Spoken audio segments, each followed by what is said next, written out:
Doug is known for his inspirational approach to life and his participation in the $1 Million Roundtables. So for something a little bit different, please put your hands together for Doug.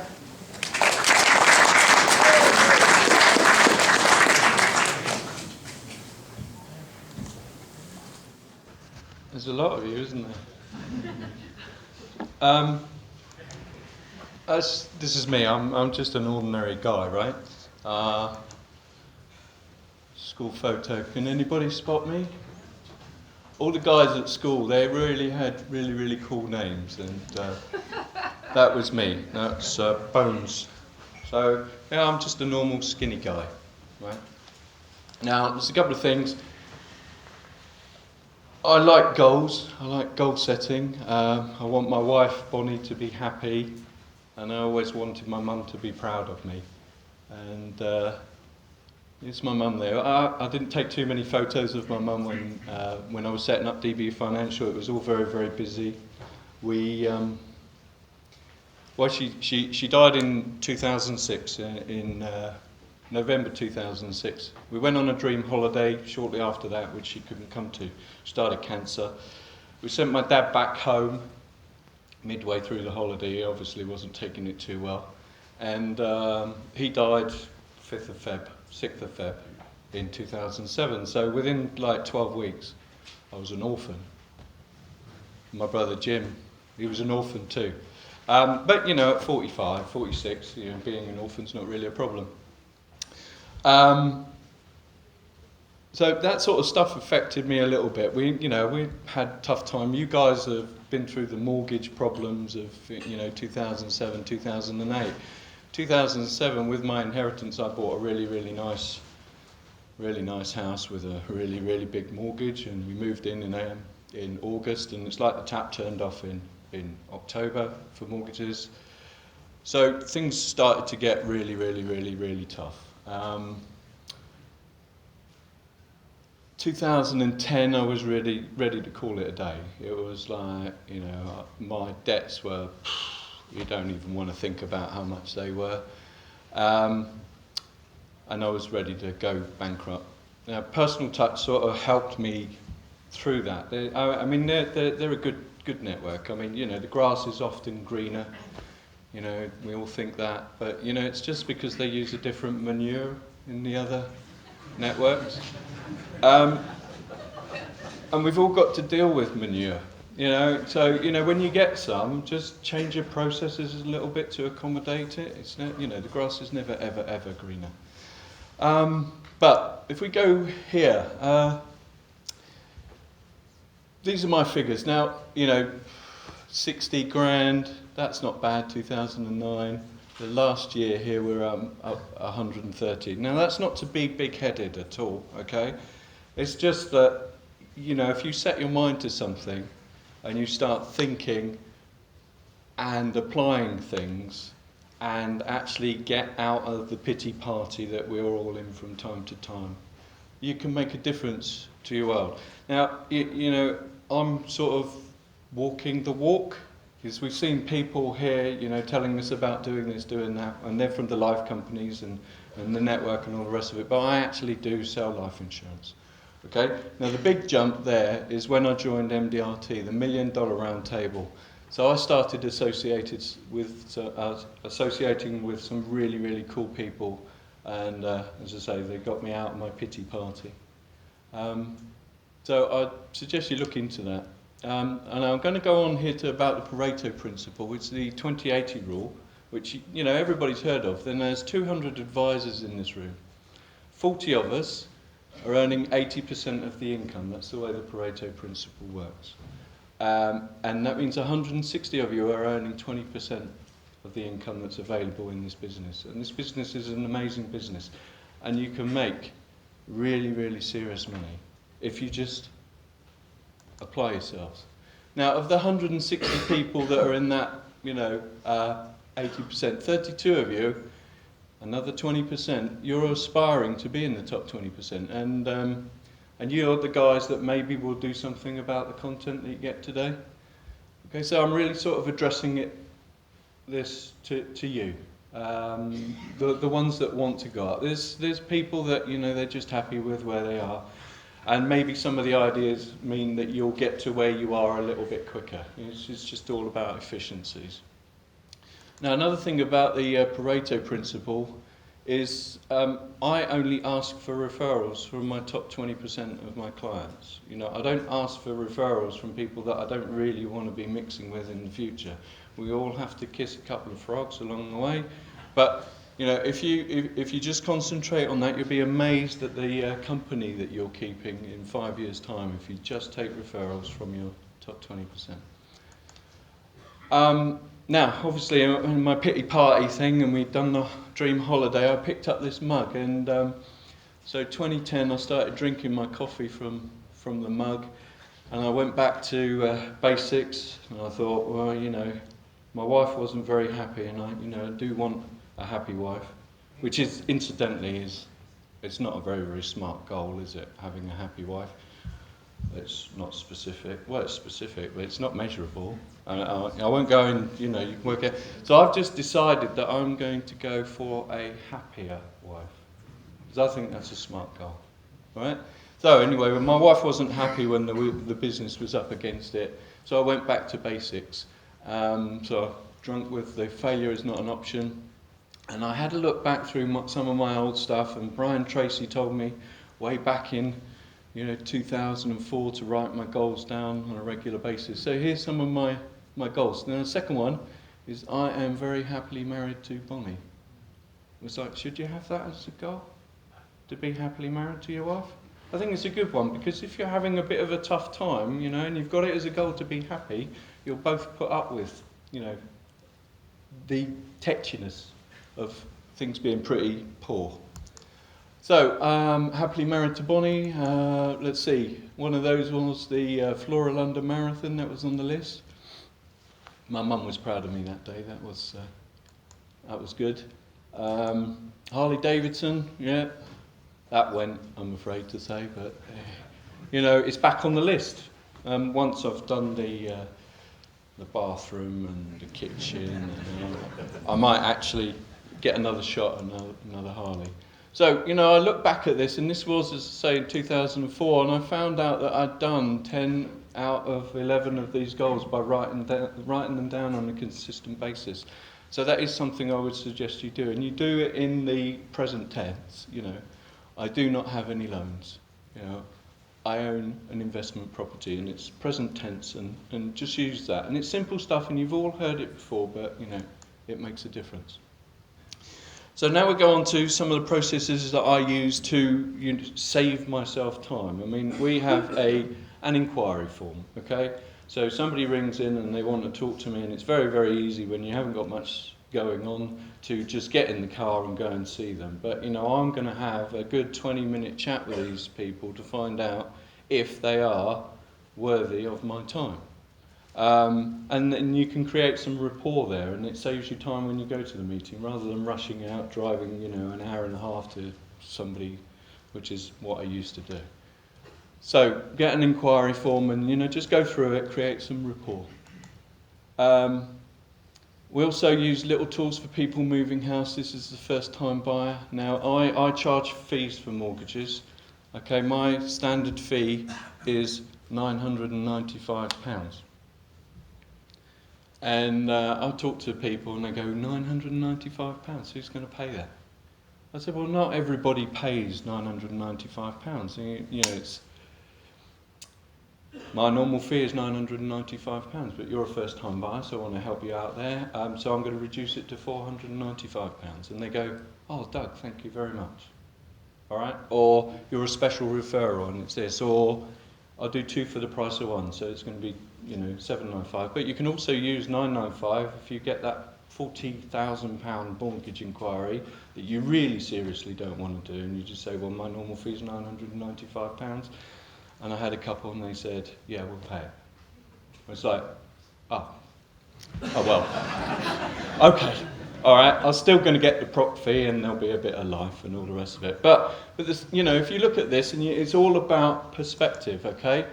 Because, you know, the solicitor's going to be about £1,000, You know, stamp duty's £1,500. This is on a £200,000 purchase. You've got removals, you've got the lender's building society fee. They're all about £1,000. Well, shouldn't you earn about the same as everybody else? I mean, actually, you're the most important part of the whole transaction. It doesn't happen without you. And yes, you're going to go, oh yeah, but you get the proc fee. Well, yeah, I do get the proc fee, but that's to cover the processing of the mortgage. This is for my advice. This is for having me on board, holding your hand, helping you buy the place that you want. So people pay it, but put things into perspective. Now, this is approved by Personal Touch. You don't need to send it in. You can have this as a download, okay? But this is my one-page fact find, and I complete this before I even go through we're regulated by the FCA, blah, blah, blah, blah, blah, blah. Right? The thing is, all that stuff gets in the way. You want to create a relationship. Now, there's very, very, very 7 simple questions here. How much is your annual income? How much is your monthly take-home pay? And they form the, focal point. That's right. If your partner had died last night, how much income would you want each month to maintain your lifestyle? And you obviously want that income to keep pace with inflation. They're looking at their take-home pay, and so they've got to put a figure in there. So you put a figure in there. If you were off sick for a long time, would you want your income to continue until you return to work? Yes or no? Well, yeah, obviously. Are you concerned about being made redundant? No, not really. Well, no. Or yes, they are. Well, it's a problem, If you were made disabled or suffered a critical illness, would you want to repay your mortgage, convert your house or car and have money in the bank for convalescing? Yes or no? They're obvious answers, aren't they? Now, some of you might not get to these bits because they're wealth manager-y type stuff, but trust me, you give this to a client, 1, 2, 3 and 4 are the ones that are priorities 1, 2, 3 and 4. Okay? They're not worried about retirement when you start giving them the opportunity to think about protection. So you start life's longest holiday, which is retirement with no mortgage. How much income do you want on a monthly basis to maintain your lifestyle? Now, if you get somebody which says that is priority number 1, well then you pass them to a wealth manager and you'll get something back from that, But this is a very, very quick way to work it all out. Now, it's got priority down there. Now, what I do is, once I've answered all the questions for them, I turn the paper around, I give them a pen, and I say, right, I can do all of these things for you. There's no way we can afford to do this in one go. It's just impossible. It's too expensive. But I'm looking at a long-term relationship with you. So we'll work through this as time goes by. But I need you to put these in the order of your joint priority. And it has to be your joint priority because I am not going to do 2 plans. I'm not going to do 1 plan for Mr. and 1 plan for Mrs. Right? It's your joint. Now, guess what? Mrs., and I'm incredibly un-PC there, but Mrs. is really, really concerned about the fact that if his income stops, the house goes. All right? And we all know that 85% of all buying decisions are made by women. All right? Again, another bit PC. Shoot me. It's the truth. Right? So, you give the lady the pen, you give her the form, and she puts priorities on there of the life, the critical illness, the income protection, and the redundancy if it's a problem. And that's how you make your protection sales. And then we go to, just to make it simple for them, how much of your monthly income are you prepared to put away towards your future financial security right now, excluding your existing premiums? Nobody circles 40 quid. Right? Because it's the first one. So you get 50, 60, 80, 100. So that increases your sales, and it's totally independent of the mortgage. It doesn't, the mortgage doesn't matter. This is a separate conversation that you should be having with the clients so that you can take the risk of the breadwinner dying, taking it from this situation, this family situation where it can't be afforded, and you're giving it to the hands of an insurance company specifically designed to afford it. That's our job. That's what we do. We look after people. My clients They all get looked after as if they were my own brother or sister. Okay? And I bought the brother that I like today. Okay, because he's going to cut the video for this to make it look good. He's got a tough job. Right. This is my other favourite tool. I send this to my clients before I have a meeting. Okay? This is a budget planner. Now, it's got some clever little bits and pieces in it, and I get this back from every single client before I go and see them. And it shows me how much they're spending, but it shows me also, down the bottom there, how much they've got left over. And it shows as affordable. So, what they're planning to do is affordable. Okay? Now, if we get a bit of a pushback on the life insurance side of things, I just take Mr's income out of the budget planner. And what happens is, down the bottom, okay, the 1767, that's in red now. And whereas it was affordable, it now shows problems. Okay, so what are we going to do about that? That's a problem. Okay, if you don't have any income protection, if you don't have any life insurance, we've got a problem. What do you want me to do about it? Okay, if they still don't get it, I'm going to have some fun because they're obviously too silly. Stupid. Well, they're stupid. People not buying life insurance, they're really, really, really, really silly. Okay, so I'll look through here. Right, well, we've got mobile, £87.40. I think you really need to change your supplier, don't you think? Cleaner, 80 quid. Okay, yeah, it's, they call it first world problem. The gym, £173 down the gym. That figure doesn't really tell me that you go there very often. I think that, sorry. I don't say that out loud, right? Well, I did once actually, and then I saw in the budget planner that they were spending a lot of money. Yeah. Anyway, so this case is a real life case, okay? I put together, I did the presentation, did the peace of mind questionnaire, I did the budget planner with them, and I took £249 in premiums. Now, they're not massive earners, 40k a year each. I live in a nice house, which I nearly lost. So I've got to do big mortgages and big cases now. But the other thing about this premium, once it's put in there, it's shown down the bottom there as an emergency fund. It's a percentage of their take-home pay that they're tucking away as an emergency fund. And I'm not talking about the boiler breaking down or the car breaking down. I'm talking about somebody dying or somebody suffering a critical illness, because to me that's a real emergency. So I just want you to take 5% of your take-home pay and just tuck it away into an emergency fund, all right? And they'll go, yeah, okay. Now, I don't know what commission rates you're on. I mean, I run my own business, so I get the gross figures. But, you can work out what the commission is on that. And they've gone through the peace of mind questionnaire. They've bought the cover. They've told me what they want. I'm not selling it to them. This is what I'm using to help them put it in perspective. Right, some of you guys, I'm a wealth manager as well, okay? We've got distribution technology, we're going to be doing lifestyle financial planning and cash flow modelling, and this guy to me is the guru of lifestyle financial planning. He helped me turn my average investment case size from 50k to probably £185,000. So it's amazing. He's done me a special deal.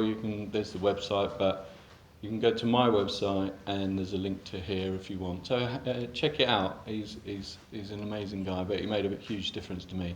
And so I'm just sharing this stuff with you because it's like I'm just ordinary. Okay, I'm really seriously nothing special, and you can all do this. So it's my website, right? You can have the peace of mind questionnaire, and you will do a £50 policy all day long with every single client that you use it with. You go to my website, you can download it, and you can have it for free. All right?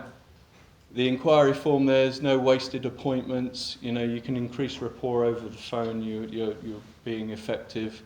Increase your mortgage fees. How's this going to work? So I started at £295, no pushback. £495, £795, it's now at £995, but that gives me room to manoeuvre, to give them a deal, to make them feel happy about the fact that they're paying me a fee. Seems amazing, really. Okay, these do not need financial promotions approval. But I have to say, because Nikki told me, right, the peace of mind questionnaire is not a substitute for the personal touch sales process. But the thing is, you can use the peace of mind questionnaire before you even get going on filling out a fact find or all of that stuff. You've got all the data anyway, okay? So you can go through the compliance process afterwards.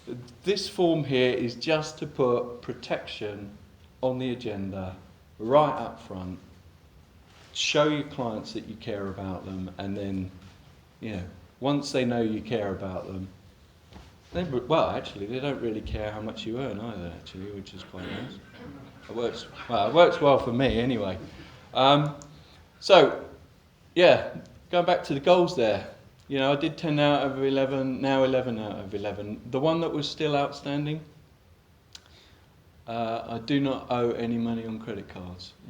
Completely clear credit card debt now. Now I'm going to be working on my mortgage, right? This business is amazing, all right?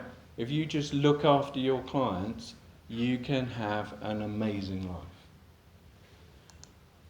Okay, so really, get some goals, write them down, take some photos, because you never know when your opportunity to take photos is going to go.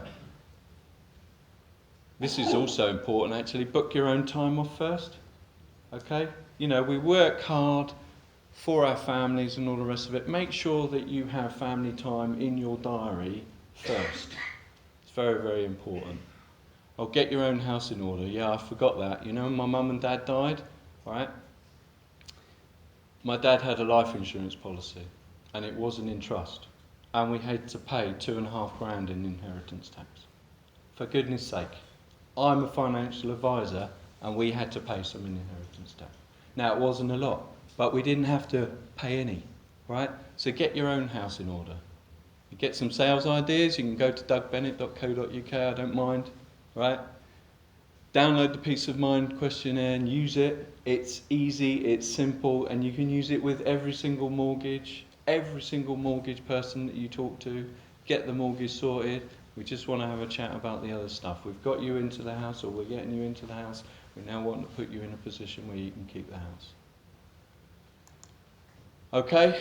You never know where it's going to take you. If you make some money, you can do amazing things. That's me at Kilimanjaro in October.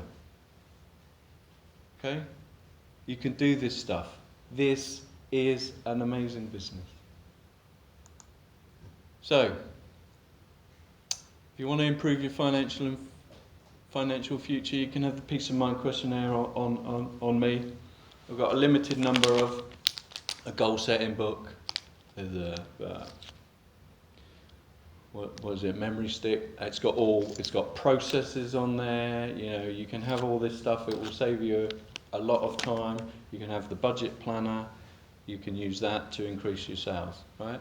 Now, I could give that away, but if I give you guys anything, all right, you're not going to use it because you won't place any value on it.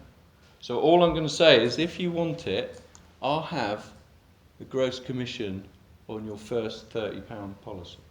And you can have this stuff, and you can use it at every single meeting that you go on to. And you can take your average case size from 800 quid. Mine's about 1650, I think. And that's with first-time buyers and people moving house and all the rest of it. And so you can get yourself in a position where you can make more money per sale, if you want to, or you can do less sales and make the same amount of money, and you can have more time with your family. I really don't mind what you do, okay, because it's your life at the end of the day. I'm having a pretty fantastic life. It's down to the $1 Million Round Table, and seriously, it is down to personal touch, which I've always wanted to come and thank them publicly, because I wouldn't be in financial services without their support. So that's me done, I think, folks. Yeah, there you go.